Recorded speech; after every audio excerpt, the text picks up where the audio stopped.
우리 아침에는 여호와여 우리에게 은혜를 베푸소서라는 제목으로 우리 시편 120편을 통해서 하나님께서 우리에게 주시는 은혜를 우리 함께 나누도록 하겠습니다. 성전에 올라가는 노래 네 번째 시편입니다.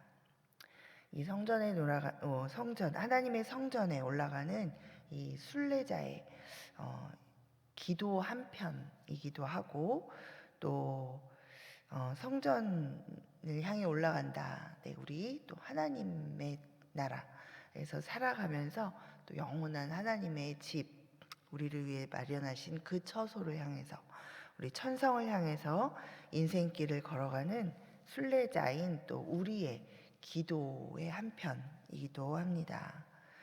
자, 사실 이 시편은 이 4절, 4절의 짧은 이 시 속에 단순히 어떤 상황 속에서 주님께 드리는 간절한 기도를 담고 있을 뿐만 아니라 이 하나님의 성도인 하나님의 백성인 우리 성도들이 살아갈 때 이 땅에서 이 나그네 길 또 인생의 길을 하나님이 주어주신 이 시간들을 살아갈 때 그 삶의 시선, 우리가 어디를 바라봐야 할지, 또 어디를 바라보며 또 어떤 태도로 바라보면서 살아가야 하는지에 대해서 고스란히 그 내용을 담고 있습니다. 자, 우리 한 절씩 함께 한번 보겠습니다. 자, 우리 먼저 1절 말씀 우리 다시 한번 함께 읽어보도록 하겠습니다. 1절입니다. 시작. 하늘에 계시는 주여, 내가 눈을 들어 주께 향하나이다. 아멘. 자, 우리가 매일매일 우리 새벽 예배를 시작하면서 우리 기도를 합니다. 우리 주께서 가르쳐 주신 기도를 하는데, 예수님이 우리에게 기도를 가르쳐 주신 이 기도도 하늘에 계신 우리 아버지여 라고 이렇게 기도를 시작합니다. 자, 우리 시편 오늘 123편의 1절도 하늘에 계시는 주여라고 이렇게 하나님을 부르면서 시작을 하고 있죠. 자, 우리가 하늘에 계신 주님 이렇게 부를 때 그것은 이 저 멀고 먼 하늘의 이 높은 곳에 계셔서 내가 부르고 불러도 내가 부르는 것을 들으실 수나 있나, 지금 듣고 계시나, 나 같은 하찮은 존재를 지금 굽어보시기나 하는 걸까 하는 그런 의심스러운 마음으로 부르는 것이 아닙니다. 그죠? 네, 부르고 불러도 대답 없는 그 이름이여가 아니라, 그죠? 하나님, 나의 지금 이 부름을 하나님이 듣고 계시는 하나님, 반드시 들으시는 하나님, 그 하나님을 향해서 대화하듯이 하나님을 부르고 있는 거죠. 자, 여기 하늘이라고 우리가 보통 하늘에 계신 우리 하나님하고 할 때 이 하늘은 그냥 이렇게 우리가 그 피지컬하게 이렇게 높은 곳, 그런 것을 얘기한다기보다는 이 하늘 그러면 사실 이 땅이라는 곳을 이렇게 굽어서 전체를 다 볼 수 있는 그런, 내려다 볼 수 있는 그런 위치이죠.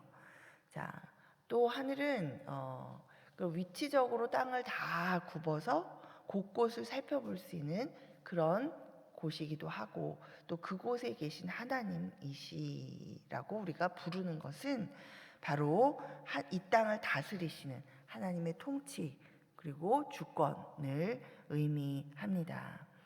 자, 그래서 하늘에 계신 우리 주님이라고 우리가 할 때, 우리가 앞에 121편, 시편 121편에서도 노래했던 것처럼 졸지도 않으시고 주무시지도 않으시는 온 세상을, 그리고 이 세상에 살고 있는 우리를 지금 바라보고 계시는, 그리고 우리를 지키고 계시는 그 하나님이시다라는 그 의미로 그 하나님을 지금 부르는 것입니다. 아멘. 우리 시인은 자, 지금 바로 그런 하나님을 향해서 자, 내가 눈을 들어서 그 하나님 주님을 향합니다. 주께 향합니다라고 이렇게 고백하고 있습니다. 자, 이 고백 속에는 모든 인생의 문제를 다스리시는 주님, 나의 가는 길에 주권자 되시는 그 하나님을 인정하고 그분의 도우심과 또 인도하심을 내가 믿고 또 그것을 아주 깊이 신뢰하는, 그리고 그렇기 때문에 내가 이 상황과 상관없이 그 하나님으로 인해서 소망을 갖고 있다라는 것을 고백하고 있습니다. 자, 여러분이 잘 아시듯이 우리 욥기 23장 10절에 보면 이런 고백이 나오죠. 나의 가는 길을 오직 그가 아시나니 그가 나를 단련하신 후에는 내가 정금같이 나오리라. 자, 이것은 뭐예요? 지금 인생에 아주 괴롭고 고단한 그런 어떤 고난을 통과하고 있지만, 그러나 이것이 단순히 그저 나를 괴롭히는 그런 어떤, 그리고 언제 끝이 날지 모르는 아무 의미 없는 그런 고난이 아니라 하나님께서 바라보고 계시고 이 고난을 내게 허락하셨다면, 자, 이 시간들을 통과하면서 하나님이 나를 훈련시키시고 내가 그렇게 해서 하나님 앞에 더 바른 모습으로, 하나님 앞에 더 깨끗하게, 하나님 앞에 정금과 같이 내가 나올 수 있게 하나님이 부어주시는 또 다른 은혜의 시간이구나라는 그런 고백입니다. 그렇죠? 네, 그런 하나님을 향한 신뢰와 믿음의 이 고백이 바로 오늘 이 시편 1절에도 담겨져 있는 줄 믿습니다. 자, 여러분 2026년이 어느덧 한 달을 지나가고 있습니다. 자, 여러분 어디를 바라보고 계십니까? 네, 누구를 지금 바라보고 계십니까? 네, 올 한 해 우리 교회와 성도가 모두 다 함께 그 나라와 그 의를 구하라 라는 말씀을 붙들고 우리가 살아가려고 결단을 했고, 자, 그 한 해를 우리가 시작했습니다. 자, 그 나라와 그 의를 구하려면 먼저 주님을 바라봐야 할 줄 믿습니다. 아멘.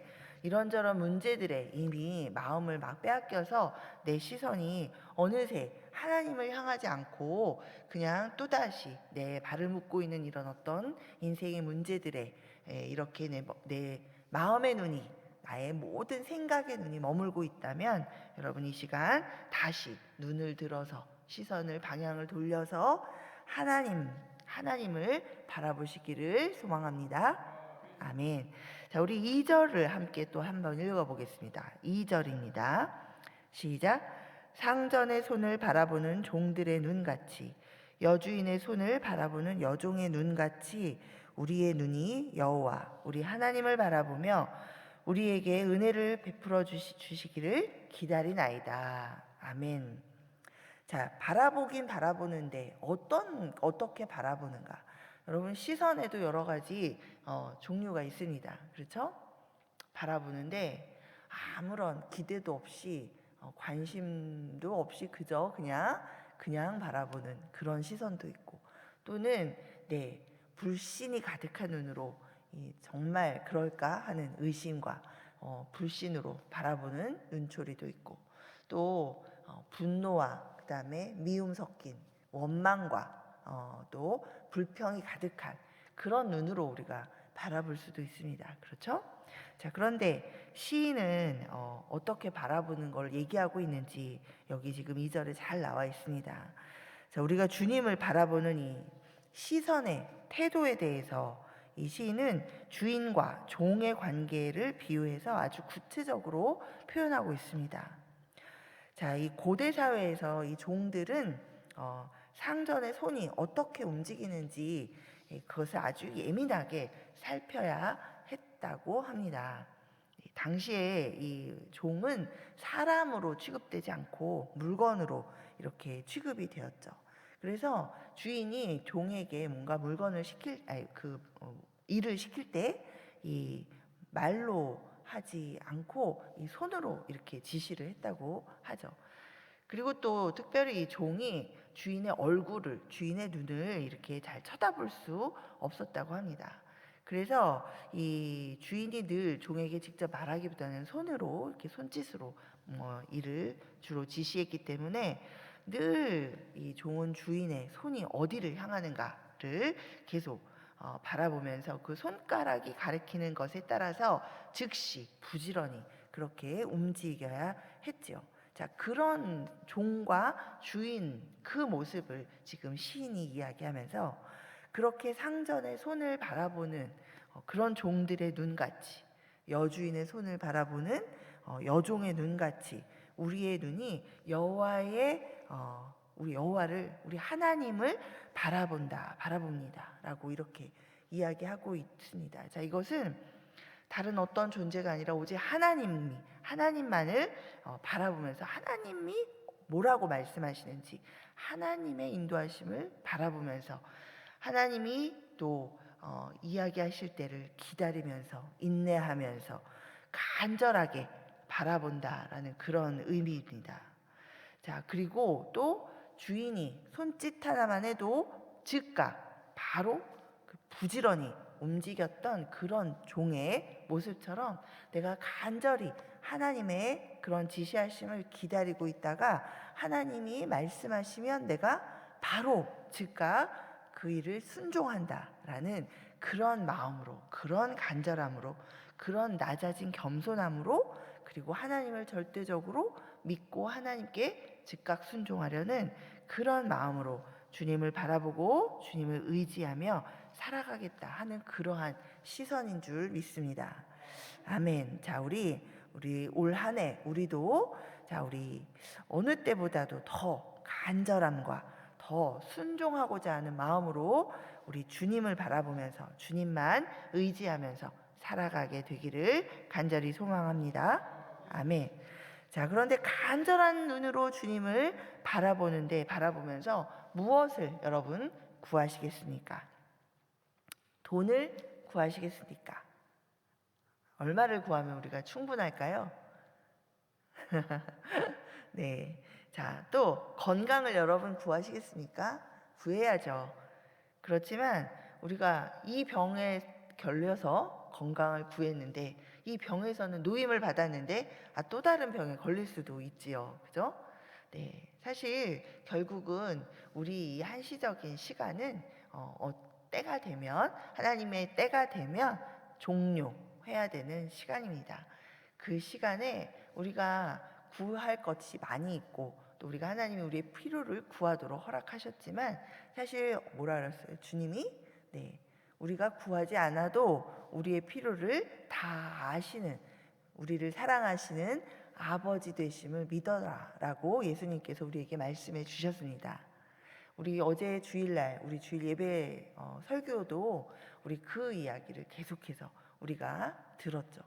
그래서 우리가 하나님의 나라와 하나님의 뜻을, 하나님의 의를 구하면, 자, 하나님을 바라보고 하나님의 말씀 따라 순종해 살아가기에 집중하고 하나님의 성품을 닮아가기 위해서 거기에 집중하며 살아가다 보면 우리가 필요한 것들은 우리 하나님의 뜻을 구하고 하나님 나라를 구하고 다른 사람을 위해서 하나님의 뜻이 이웃 사랑하라고 하시니 이웃을 사랑하기 위해서 돌아보며 이웃의 필요를 구하고 그러다 보니까 아이고 내 필요는 구하지도 못했네 할지라도 이미 우리의 필요를 다 하나님은 아시고 우리의 필요를 하나님이 채워주신다라고 말씀하셨습니다.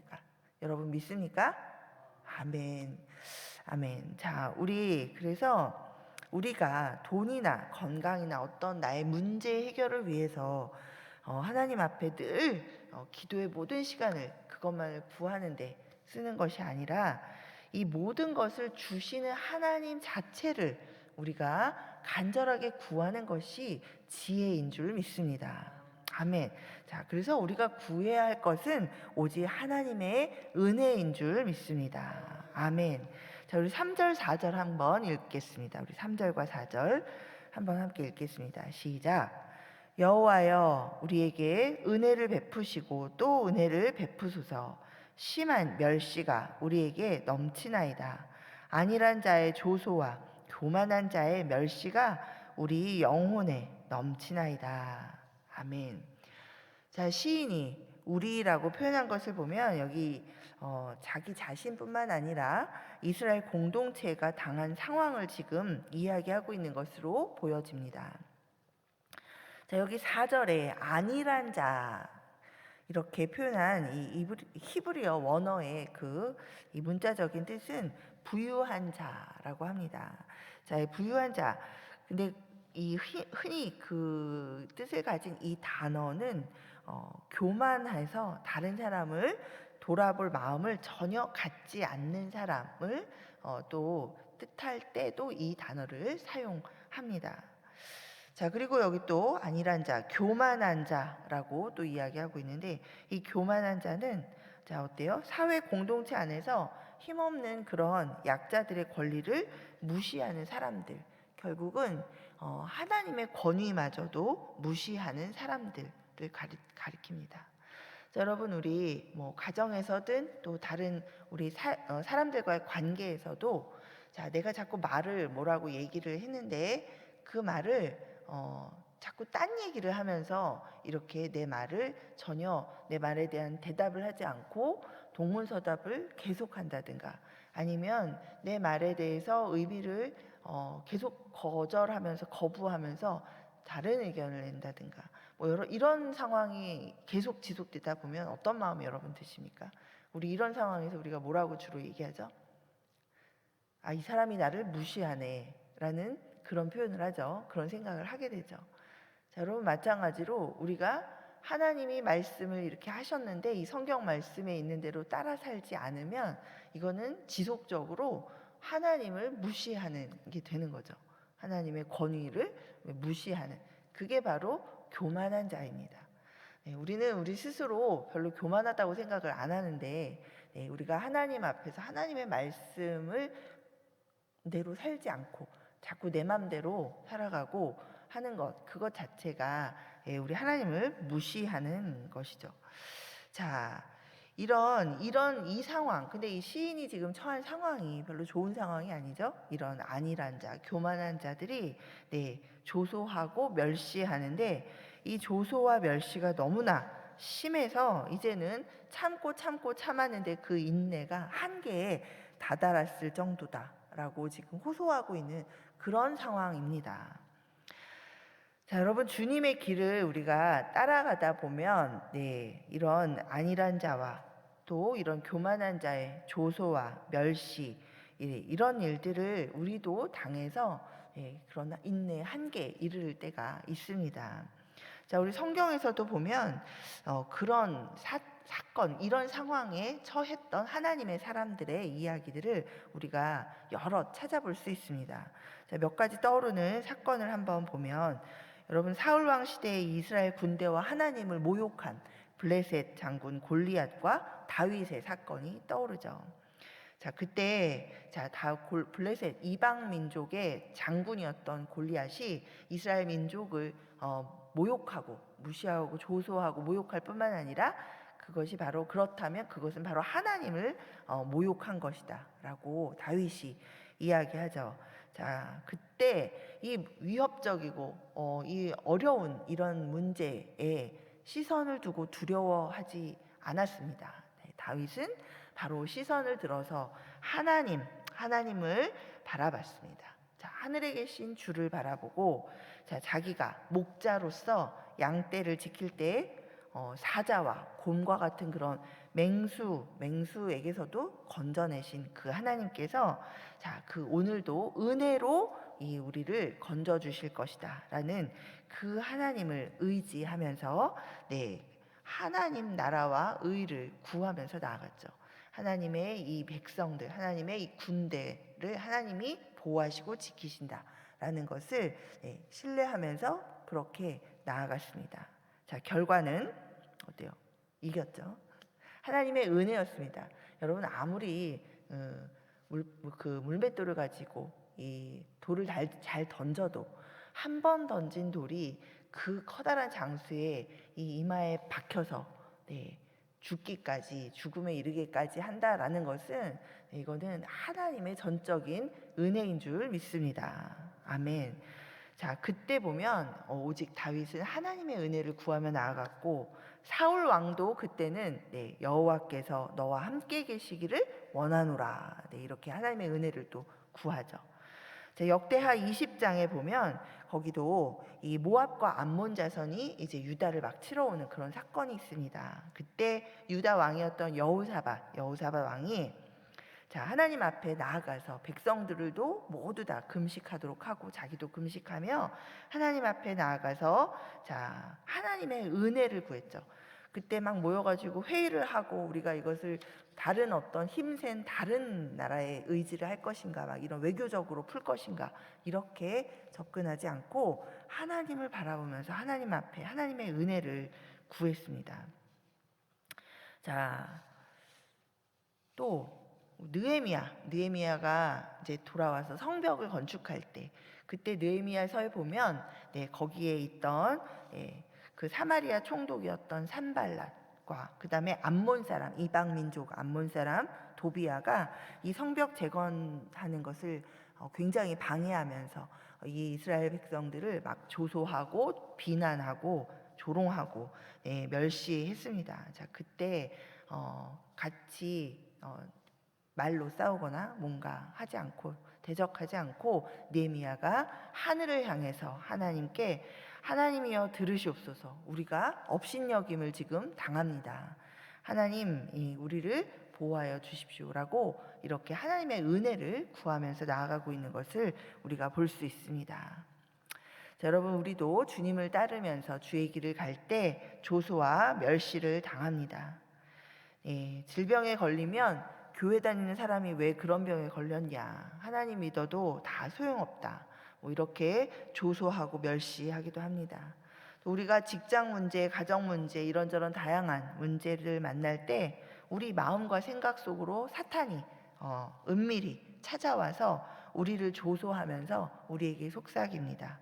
하나님 믿는데 왜 이런 일이 너에게 일어났느냐, 하나님이 너를 기뻐하지 않으시나 봐, 하나님이 네 죄 때문에 너를 버리셨어, 뭐 네가 그렇게 교회 열심히 다녔는데도 아이고 하나님도 참 무심하시지, 이런 생각들을 자꾸 옆에 와서 우리에게 말하듯이 속삭이죠.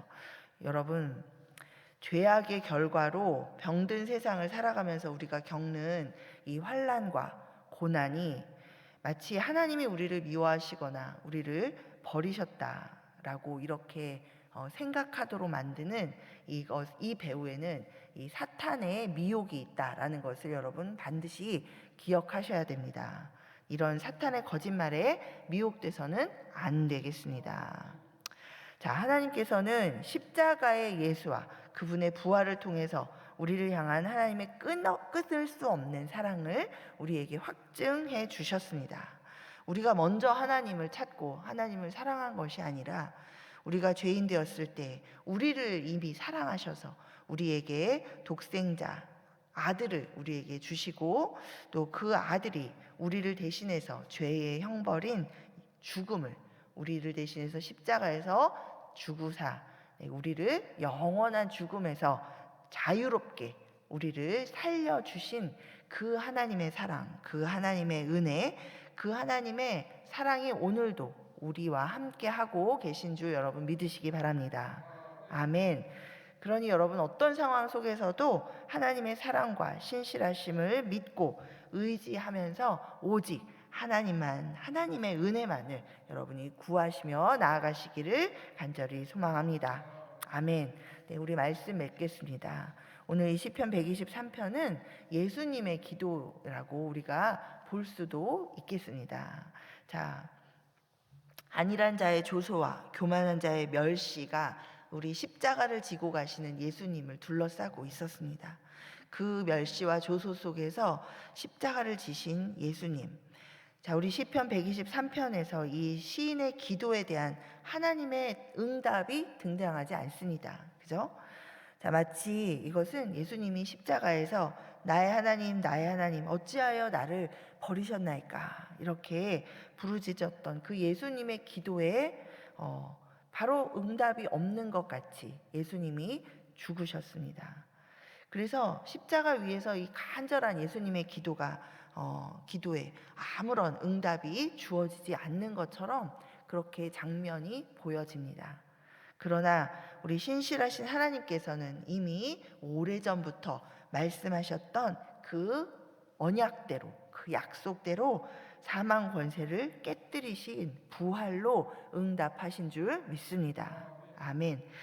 여러분, 지금 우리의 기도에 하나님의 응답이 주어지지 않는 것처럼 생각될 때 여러분 눈을 들어서 그리스도 십자가의 사랑으로 우리를 사랑하시는 그 하나님 아버지를 바라보시기 바랍니다. 믿음의 주요, 온전케 하시는 그 예수님을 바라보시기 바랍니다. 그리고 날마다 우리와 함께 계셔서 우리를 인도해 주시는 우리의 등불 되신 우리 성령님을 여러분 의지하시기를 바랍니다. 아멘. 우리 주님의 은혜만을 갈망하고 의지하시는 여러분께 우리 신실하신 우리 하나님께서 차고도 넘치도록 은혜를 부어주시기를 이 시간 간절히 기도합니다. 아멘. 우리